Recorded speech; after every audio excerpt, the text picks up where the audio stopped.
O gece uyuduğumu sanıyordum. Ev karanlıktı, sessizdi. Ama bu gecenin doğal sessizliği değildi. Bir şey eksik değildi, bir şey fazlaydı. Gözlerimi açtığımda bunun uyanmak olmadığını anladım. Çünkü hareket edemiyordum. Gözlerim açıktı ama bedenim sanki benden önce uyanmıştı.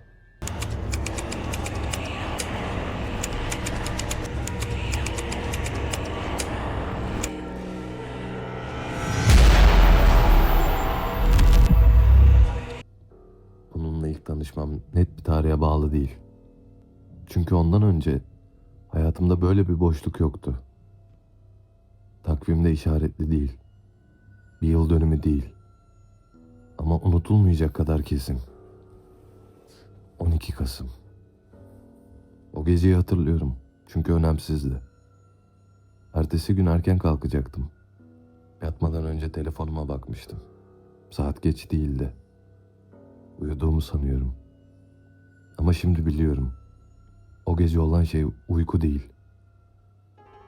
Gözlerimi açtığımda oda tanıdıktı.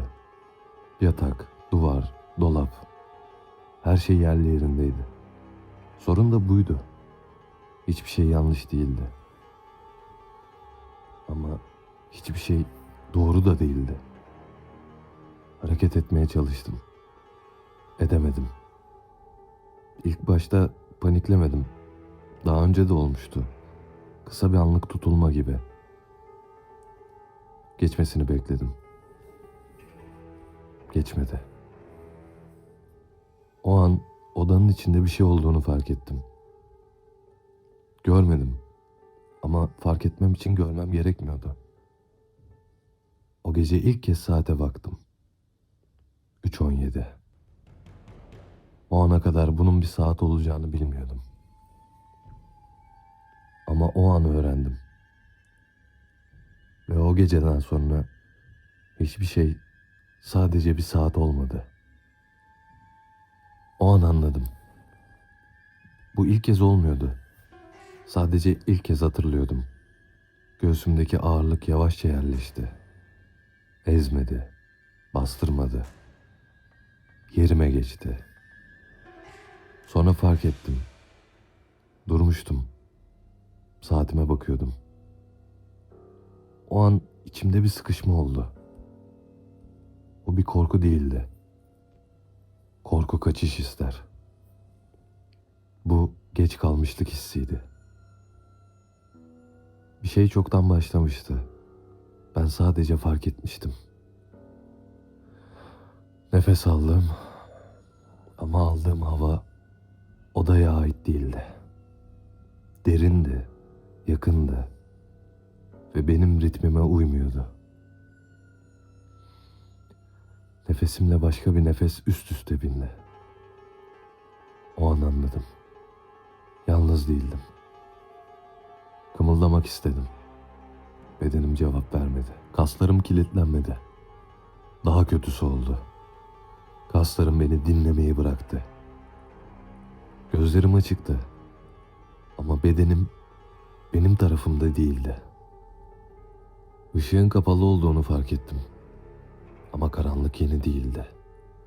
Sadece artık gizlenmiyordu. Göğsümde bir ağırlık vardı. Öyle ezmek gibi değil, yerleşmek gibi. Sanki biri yerime oturmuştu. Yatağın kenarında bir şey vardı. Görünmüyordu ama eksik de değildi. Odaya fazlalık gibi duruyordu. Yanlışlık değil, yerini bilen bir fazlalık. Yaklaştı. Sesini duyduğumda kalbim hızlanmadı. Çünkü ses tanıdıktı. Benim sesimdi. Ama hayatımda o cümleyi hiç kurmamıştım. Bu saatte uyanıyorsan yalnız değilsin. Bağırmak istedim. Ağzım açılmadı. Dilimin varlığını ancak acısıyla hissettim. Arkamdan bir hareket oldu. Yavaş, tereddütsüz, acelem yok der gibi. Bakmam gerektiğini biliyordum. Ama bakarsam bir şeyin kesinleşeceğini de biliyordum. Bakmadım. O an anladım. Bu bir rüya değildi. Çünkü rüyalar itiraz eder. Buysa benden onay beklemiyordu. Saat değişti. 3:18. Ağırlık çekildi. Ama tamamen gitmedi. Sadece yerini değiştirdi. Hava geri geldi. Ama nefes almak eskisi gibi değildi. O da yine odaydı.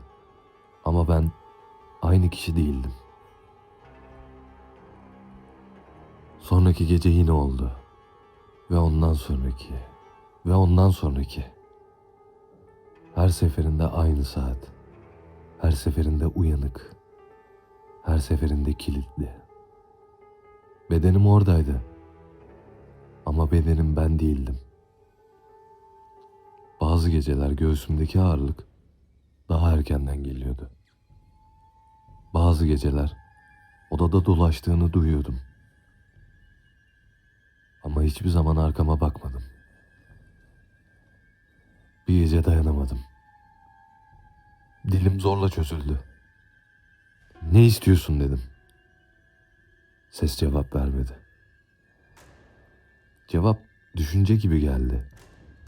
Ama düşünce değildi. Yerini. O an bunun geçmeyeceğini anladım. Çünkü karabasanlar saat tutmaz. Bu tutuyordu. Mahallede adını kimsenin yüksek sesle söyleyemediği bir adam vardı. Onun kapısını çaldım. Kapıyı açar açmaz bana baktı. Sorun ne demedi. Saat başladıysa zaten başlamıştır. Evinin içi dışarıdan daha dardı. Saat yaklaşırken beni uyardı. Ne olursa olsun konuşma. Ve sakın arkana bakma. Bu sefer baskı daha ağırdı. Sanki sadece bedenimi değil, yerimi, alışkanlıklarımı, nefesimi istiyordu. Ama yalnız değildim. Adam yanımdaydı.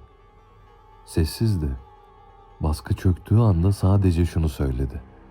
Bu an burada kalıyor.